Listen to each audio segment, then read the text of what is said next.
2.4, que es acerca de números complejos.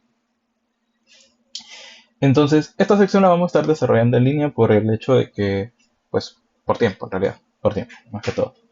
Entonces, pues nada. A ver, números complejos. Números complejos en realidad es un nuevo conjunto de números. Si recuerdan, los, teníamos los naturales, que era, por ejemplo, el uno, 2, que eran los que nos servían para contar.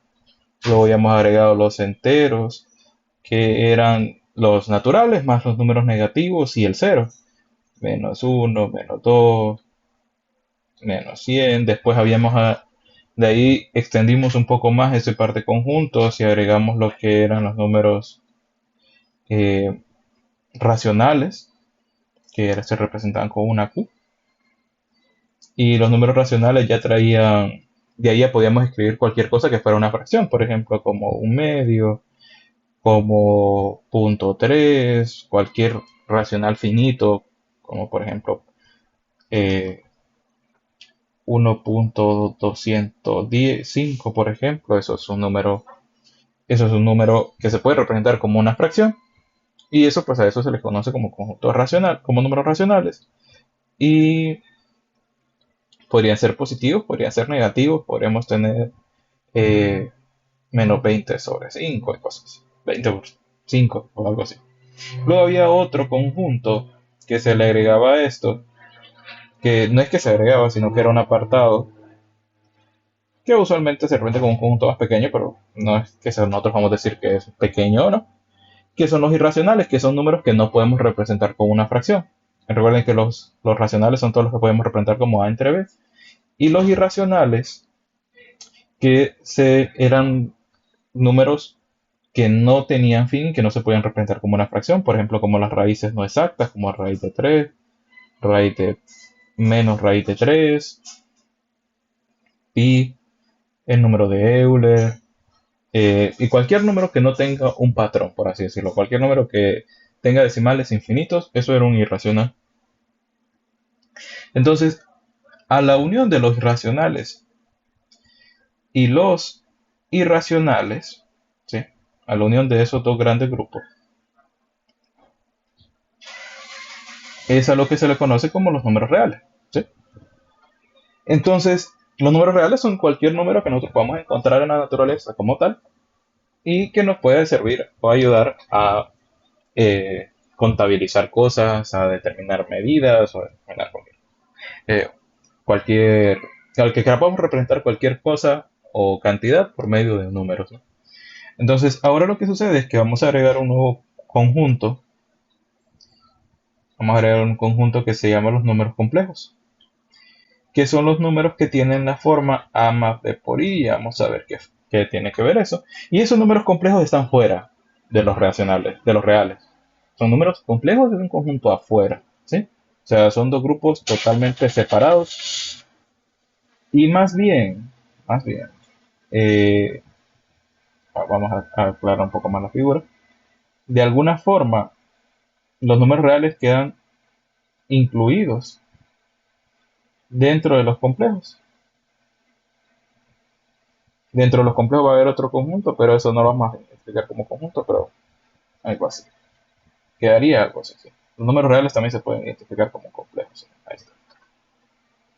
Entonces, básicamente eso es lo que sucede acá. Vamos a denotar un nuevo grupo de números, ¿sí? Y vamos a ver cuál es la motivación de esto. Ok, entonces, ¿cuál es la motivación en realidad de esta sección de números complejos? En realidad, lo que nosotros queremos es darle solución a problemas de este estilo. Problemas que tengan un número al cuadrado igual a un número negativo. Nosotros sabemos de que no importa el número. Por ejemplo, si ustedes tomaran menos 2 y tomen 4, si ustedes lo elevan al cuadrado, el resultado de eso, por ejemplo, esto es 16, en otro lado es 4, siempre es positivo, o sea, siempre es mayor que 0, ¿sí? Mayor o igual que 0, dependiendo si el número es el mismo 0. Entonces, ¿qué sucede? Nosotros nunca podemos tener una igualdad, al menos hasta donde nosotros conocíamos, entre una, un número al cuadrado igual a una cantidad negativa. en este caso menos uno. Entonces, aquí básicamente lo que vamos a decir es que vamos a crear la solución. Y vamos a decir que la solución a esa ecuación es un número i, tal que i al cuadrado es igual a negativo 1. Esa va a ser nuestra definición. I al cuadrado es igual a negativo 1. El número i se le conoce como pues el número... en realidad es la base imaginaria, ¿no? Entonces, todo sale de querer resolver esa ecuación, de querer buscar un sentido a la solución de esa ecuación. Eso es todo lo que nosotros estamos, eso es todo lo que nosotros estamos esperando hasta este punto. ¿Ok? Y eso nos va a ayudar a resolver otras ecuaciones, las ecuaciones cuadráticas.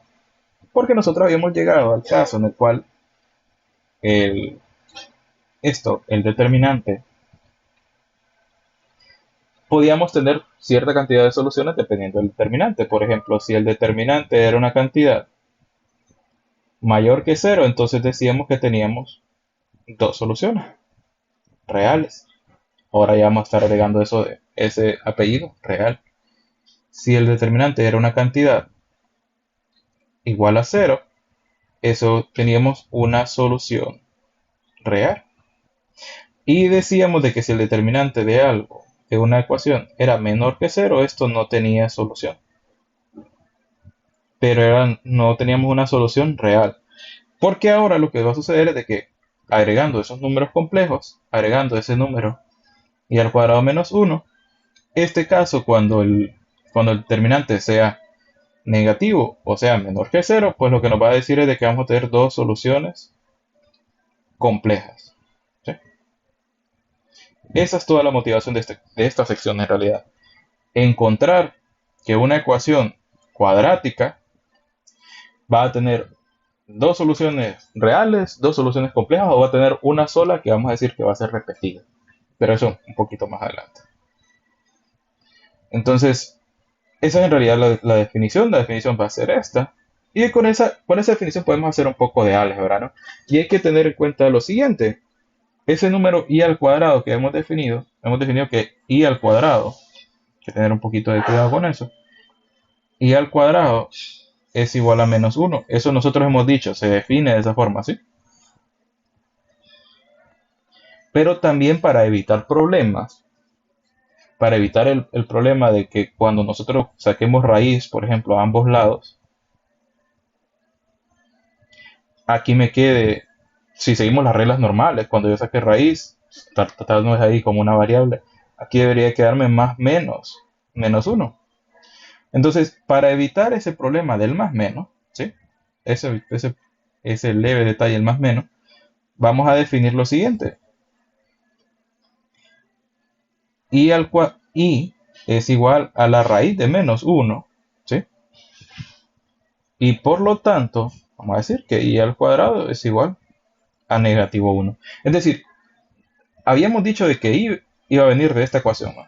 Entonces, ahora lo que vamos a hacer es para evitar la ambigüedad de que cuando nosotros saquemos raíz me quede un más menos, pues vamos a decir de que en realidad ese número i que nosotros estamos definiendo es igual a positivo raíz de menos 1, por lo tanto cuando yo lo eleve al cuadrado me va a quedar solo menos 1. ¿Sí? Esa es el gran detalle que hay que tener en cuenta, porque aquí vean de que si intentamos despejar para x acá, que es la misma ecuación que teníamos arriba, nos va a quedar un más menos. ¿Sí? Y ese más menos es lo que puede generar un conflicto de definición. O sea, podríamos tener algo que se define de dos maneras al mismo tiempo y eso no puede ser. ¿Sí? Necesitamos que se defina de una sola forma y esto va a ser de esta manera. Ok, entonces, a partir de ello, nosotros vamos a tener algunas propiedades. Vamos a empezar a trabajar algunas propiedades algebraicas. Si ven, aquí está la definición básica que nosotros hemos tenido y vamos a ver qué sucede con las potencias. ¿Sí? Hay cierto patrón que cumple. ¿Sí? Si se fijan, cada 4, si ustedes elevan ese número i al cuadrado, a la 3, a la 4. Cada 4 se va a ir repitiendo el patrón. Vean aquí los resultados. Ahora es i, aquí era i. En el siguiente paso es menos 1, el siguiente paso es menos 1. El que le sigue, el resultado es menos i, el resultado es menos i. El siguiente es 1, siguiente es 1 y luego se repite. Entonces, esto en realidad no es que surge de la nada, sino que surge de ir aplicando las propiedades y lo vamos a ver utilizando. Vamos a tratar de deducir esto, ¿sí? Porque a mí no me gustaría. Pueden utilizar esto como regla, pero en realidad la única cosa que deben de memorizarse es lo que habíamos escrito al inicio. I es igual a raíz de menos 1 y por lo tanto i al cuadrado es igual a negativo 1. Eso es lo único que necesitamos memorizarnos. De ahí el resto es operar exponentes. Entonces, veamos. Por ejemplo, si ustedes quisieran simplificar una potencia como i a la 33 y nosotros queremos utilizar el resultado que nos simplifique más, que por ejemplo, que es que i al cuadrado sea igual a negativo 1, eso es lo que nosotros vamos a utilizar como regla, pues nos conviene de alguna forma que esto quede en una potencia par. Veamos qué sucede si fuera una potencia par, por ejemplo, con este i de 100, antes de que, para que tengan un poco más fresca la idea. Lo que nosotros queremos hacer es que me aparezca de alguna manera el i al cuadrado, ¿sí? Entonces, ¿cómo yo hago para escribir i a la 100 de modo que tenga que ver algo con i a la 2? Bueno, utilizamos la regla de potencia de una potencia. ¿Qué nos decía esa regla? Bueno, básicamente nos decía de que si nosotros teníamos, por ejemplo, x a la 2 y eso se elevaba a la 3, bueno, esto era lo mismo que tener x a la 2 por 3, que eso es x a la 6. Esa es una regla. Esas son reglas de exponentes que en teoría ya las sabemos. Entonces, aquí lo único que he hecho es que como 100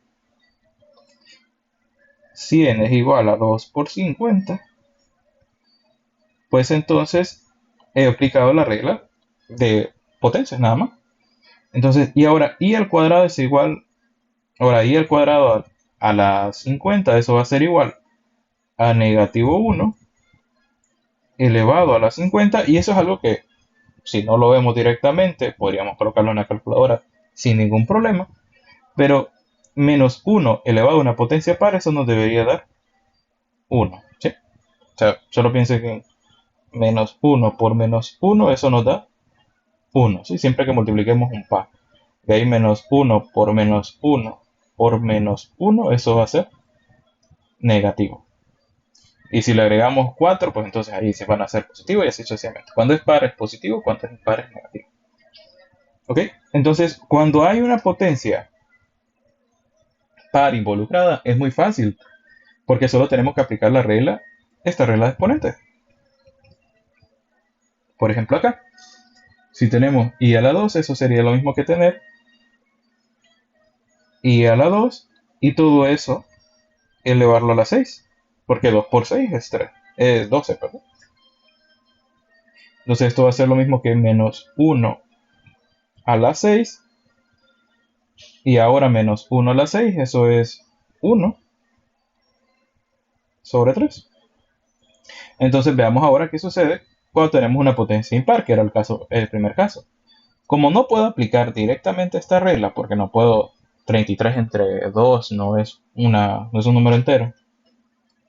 Entonces lo que podemos hacer es darnos cuenta que 33 es lo mismo que 32 más 1, ¿sí? Entonces, y el 32 sí lo puedo escribir como 2 por algo. 32 es 2 eh, por 16. Sí, 2 por 16 más 1. Entonces, cómo yo separo i a la 33 en dos potencias, de modo que una tenga 32 y la otra tenga 1? Bueno, usando la de que cuando yo multiplico potencias, si ustedes multiplicaban x por x a la 2, esto era lo mismo que tener x a la 1 más 2. Esto era x a la 3. Entonces, separamos la potencia de esa forma, como 33 es 32 más 1, es lo mismo que escribir i a la 32 por i a la 1. Entonces, i a la 32, hacemos el mismo truco que teníamos anteriormente, esto es i al cuadrado a la 16 por i, esto es lo mismo que i al cuadrado es menos 1 a la 16 por i a la menos 16, bueno, menos 1 a la 16, eso es 1, por i queda solamente i, ¿sí? Esto de acá, pues, se simplifica y es 1. ¿Ok? Entonces, lo que estamos haciendo es utilizando dos reglas de exponentes. ¿Cuáles son esas? La que si yo tengo misma base, diferentes exponentes, se suman los exponentes. Y la que si tengo potencia de una potencia, esto es lo mismo que la multiplicación de las potencias. Entonces, de esa manera trabaja esto de aquí. Y de ahí, en realidad, todo se reduce a hacer ese arreglito sencillo que habíamos visto, ¿sí? Entonces, cualquier ejercicio, en realidad, que sea de desarrollo de estas potencias, es solo utilizar esta regla. Ustedes podrían utilizar este patrón de que si es un número divisible por 4, el resultado siempre va a ser 1. Si es un número que es de residuo 3 del 4, pues deja menos 1. Pero ahí ya incluimos varias cositas de que de repente no manejamos tanto. Entonces yo soy bastante fanático de no memorizar tanta cosa. Entonces podemos utilizar solamente esa regla. ¿Ok? ¿Qué cosa es lo que nosotros tenemos que tomar en cuenta? Bueno, esta definición que nosotros hemos descrito, y es igual a la raíz de menos 1 y que i al cuadrado sea igual a 1, i al cuadrado sea igual a menos 1, perdóname, a menos 1. Eso lo que nos va a ayudar es para poder escribir de diferente manera las raíces. Por ejemplo, si yo tengo la raíz de un número negativo, pensemos antes de escribirlo así en general. Pensemos en raíz de menos 3, ¿sí? Raíz de menos 3 es lo mismo que tener, menos 3 es lo mismo que menos 1 por 3, ¿no? Entonces, ¿qué me dice las reglas de los radicales? Que podemos separar ese radical. Yo puedo tener raíz de menos 1 por raíz de 3. Cuando tengo la multiplicación de radicales puedo hacer eso. Entonces, ¿y qué es esto? ¿Qué es raíz de menos 1? Bueno, eso es lo que habíamos descrito anteriormente, ¿no? Eso es i. Entonces, por ejemplo, raíz de menos 3 es igual a i por raíz de 3. Y eso es lo que nosotros vamos a estar utilizando para encontrar soluciones de ecuaciones en realidad. ¿Ok? Entonces, en general, si yo tengo raíz de un número negativo, lo que me va a quedar es la raíz de ese número multiplicado por el número complejo que es, por el número imaginario que es. ¿Sí? Entonces, hay que tener bastante cuidado con la notación de radicales, pues no son válidas en este sistema, porque ¿qué sucede? Por lo que habíamos visto, por la ambigüedad que teníamos. La ambigüedad que habíamos descrito al inicio de que si ustedes tenían que i al cuadrado era menos 1, que cuando sacaran raíz, esto era más menos 1, ¿sí? Entonces, esa ambigüedad hace de que estas cosas sucedan, o sea, hay que tener bastante cuidado eh, cuando estemos utilizando raíces de números negativos. Hay que tener mucho, mucho cuidado, porque solo vamos a poder hacer este tipo de cambios cuando tengamos situaciones de este estilo. Cuando tengamos raíz de un número negativo, pero no es como que vamos a meter productos dentro. Así hay que tener algo de cuidado. Veamos, hagamos exactamente lo mismo, de nuevo, recurriendo a cosas que ya conocemos, ¿sí? O sea, raíz de menos 49 es lo mismo que menos 1 por 49 por regla de radicales, puedo separar los radicales. Esto es menos 1, esto es 49. Y esto es entonces raíz de menos 1, era lo que habíamos dicho, el número imaginario. Y raíz de 49 pues es 7, ¿no? Entonces i por 7 pues tenemos de considerarla ahí como que es una variable, ¿sí? Entonces Eso es lo mismo que 7 por... O sea, no se puede hacer más nada, solo quedan juntas las dos letras, que están multiplicando. Y veamos aquí, ¿qué es lo que nosotros vamos a llegar con esto? Raíz de menos 25 por raíz de menos 3. Esto, ¿qué nos dice la regla de los radicales? Aquí hay que tener en cuenta de que la regla de los radicales nos dice de que esto es lo mismo que raíz de menos 25 por raíz de menos 3.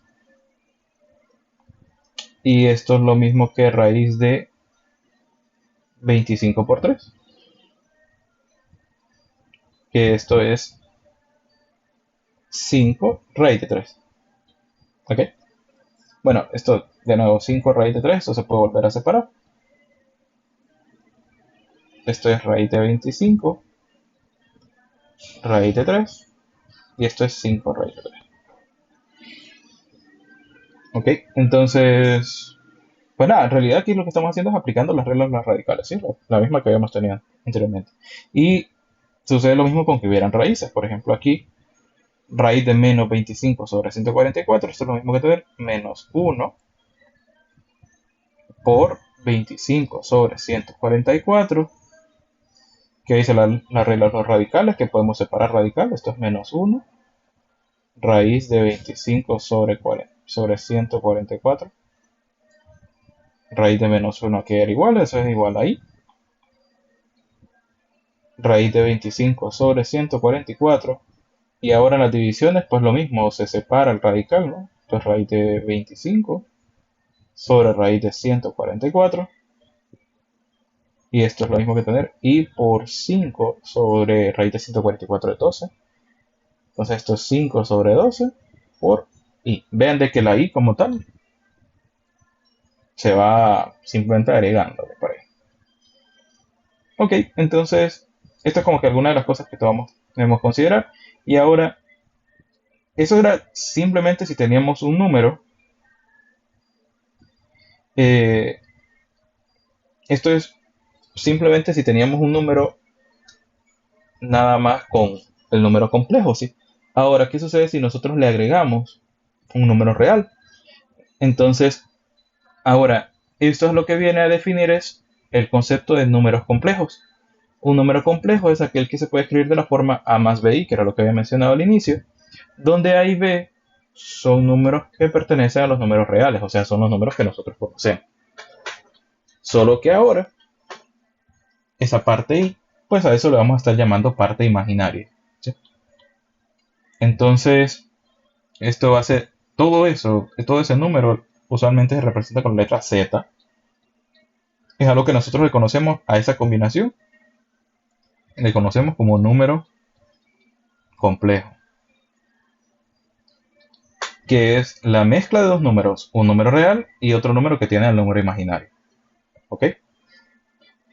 Entonces, ¿qué sucede? El número complejo se forma de dos partes, donde el número que está solo sin la parte i se le conoce como parte real, y donde está el número que acompaña al número imaginario se le conoce como parte imaginaria, ¿no? Por obvias razones. Si b es igual a 0, el número real es el número es simplemente a. Y si a es 0 y el número b no, pues entonces se dice que es un número imaginario puro, por así decirlo. Puro.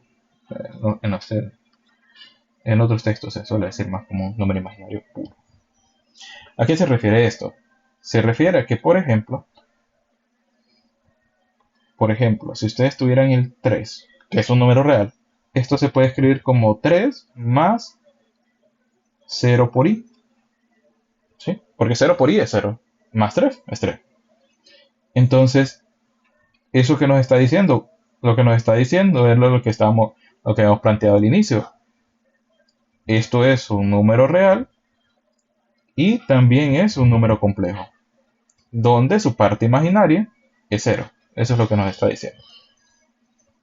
Ahí, ¿qué consideraciones hay que tomar en cuenta con respecto a los números complejos? Los números complejos, como tal, no se pueden representar en una línea recta. Si recuerdan, cuando teníamos los números reales, nosotros teníamos la recta de los reales, ¿sí?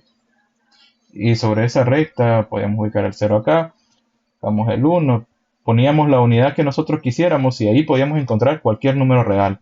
Ahí podríamos encontrar raíz de 2, podríamos encontrar, voy a hacer fondo como que menos 100 y podríamos identificar todos los números reales en una recta. Los números complejos no se pueden representar por medio de una recta, sino que se representan por medio de un plano complejo, se le llama. Que es el mismo plano cartesiano, solo que sucede que es que al eje Y decimos que es la parte imaginaria y al eje X o al horizontal le decimos que es la parte real. Entonces, un número complejo, vean que ahí está, es en realidad una recta. Un número complejo es una recta en el plano complejo. Es una recta, sí. Bueno, más adelante, quien quiera estudiar algo del área de eléctrica de repente, pues se va a dar cuenta qué usos tiene esa parte gráfica, digamos, de los números complejos.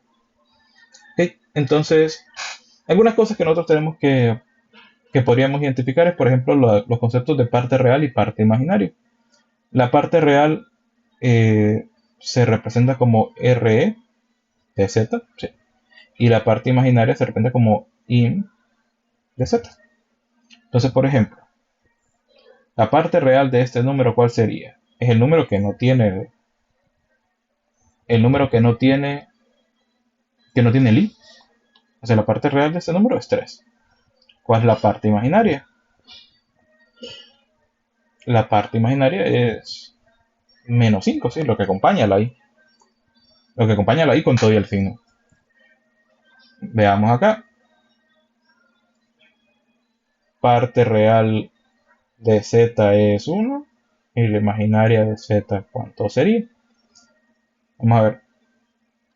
La parte real es lo que no tiene el i, entonces sería menos 2. Y la parte imaginaria es raíz de 2. ¿Sí? Es ese número que está acompañando. Parte imaginaria es todo lo que acompaña a la i. ¿Sí? Veamos este de acá. La parte real tiene alguna... No, podemos contestar la pregunta. ¿Hay algo aquí que se esté sumando que no tenga i? No lo hay, ¿no? Entonces, la parte real de eso es 0. Eso es un complejo puro. ¿Y cuál sería la parte imaginaria? Bueno, todo aquello que tenga i, eso es menos 3. ¿Cuál es la parte real de 5? Pues la parte real de 5 es todo lo que no tenga i. Entonces, como solo está el 5, pues sería simplemente 5. ¿Y cuál es la parte imaginaria? Bueno, es todo aquello que no tenga i. Entonces, esto es lo mismo como que yo hubiera escrito esto más 0 por i. Entonces, eso es 0. ¿Sí? Entonces, en realidad, un número complejo se compone de esas dos partes, una parte real, una parte imaginaria, una parte que tiene un número real y otra parte que tiene un número real acompañado de la i. ¿Sí? Eso es lo que nosotros tenemos que ver. Algunas cosas eh, a resaltar. Bueno, los números complejos son iguales cuando la parte real es iguales, cuando las partes reales son iguales, cuando las partes imaginarias también son iguales. Y podemos realizar ciertas operaciones con los números complejos que no es que siguen unas reglas nuevas, es la suma y resta normal. Aquí está escrito como que si tenemos un número complejo 1 más otro número complejo 2, sumamos la parte real, sumamos la parte imaginaria. Esto no sigue ninguna regla extraña. Solo piensa en lo siguiente, consideren como que i es una variable, ¿sí? Esa variable que tiene de especial, bueno, lo que tiene de especial es que al cuadrado es menos 1. Entonces, cuando ustedes sumen cosas que tengan que ver con la i, es lo mismo como que estén sumando cosas como que esté con x. O sea, solo que al cuadrado es menos 1, es lo único que tiene. O sea, que es lo mismo, les quiero hacer ver que esto es lo mismo que ustedes sumen 4 menos 3x más 2 más 4y, más 4x. Pensemos desde que la y es x. ¿Qué sucede? ¿Qué tendríamos que hacer para sumar esto? Bueno, sumar lo que no tiene x, ¿no? Que eso es 4 más 2 es 6. Sumar lo que sí tiene x, que es este menos 4 y este 4, menos 3, perdón, y 4. Eso me va a dar 1x. ¿Ok? Ese es el resultado si eso fuera una variable. Ahora, ¿qué sucede? Si estamos hablando del número complejo, pues vean. Tengo 4 menos 3i más 2 más 4i. Sumamos lo que no tiene i, que es 4 y 2, hacen 6. Y sumamos lo que sí tiene i, que es menos 3 más 4. Entonces 4 menos 3, eso es 1. Y la variable pues es i. O sea, es lo mismo como que tuviéramos x, ¿sí? Sí, sí, exactamente las mismas reglas. O sea, ahí en la presentación hay todo un slide para eso, pero no es tan necesario, digamos. O sea, no estamos aprendiendo suma marciana o algo así, no, nada raro. Ok, ahora, por ejemplo, si queremos hacer la resta, pues entonces tendríamos que aplicar propiedad distributiva, ¿no? Entonces eso va a ser negativo por negativo hacen positivo 3, negativo por positivo hacen negativo 5i. Sumamos lo que no tiene i, 2 y 3 hacen 6. Sumamos lo que sí tiene i, que esto es 3 y menos 5, entonces 3 y menos 5 hacen menos 2. Y ahí está. Esas son las sumas que tenemos que hacer. Entonces, cuando sumamos dos números complejos, sumamos de la misma manera que habíamos pensado. Y algunas cosas que podrían tener es que de repente tengamos fracciones o algo así, pero no, de nuevo, no afecta más nuestro proceso. Veamos, por ejemplo, esto raíz de menos 49 más 2 raíz de menos 4. Bueno, primero sería escribir eso como un número complejo. Ya sabemos que la raíz cuadrada de un número negativo no existe en los reales. Entonces, esto es lo mismo que menos 1 por 49 más 2 por raíz de menos 1 por 4.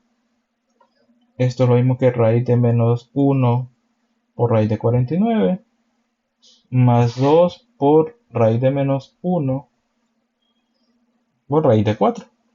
Esto es lo mismo que tener 7i, ¿no? Porque raíz de 49 es 7, raíz de menos 1 es i, más 2 por 2i, porque raíz de 4 es 2, raíz de menos 1 es i. Entonces esto es lo mismo que tener 7i más 4i. Entonces esto sumamos esas dos cosas, eso es 11. Entonces, pues en realidad tal vez cuando tenemos raíces de números negativos, lo primero que tenemos que hacer es escribir esto en notación con el número imaginario, ¿sí? Y ya a partir de eso, pues más nada, o sea, allí trabajamos de la misma manera. Bien, entonces esta primera parte lo vamos a dejar hasta acá y luego continuamos con el resto de operaciones.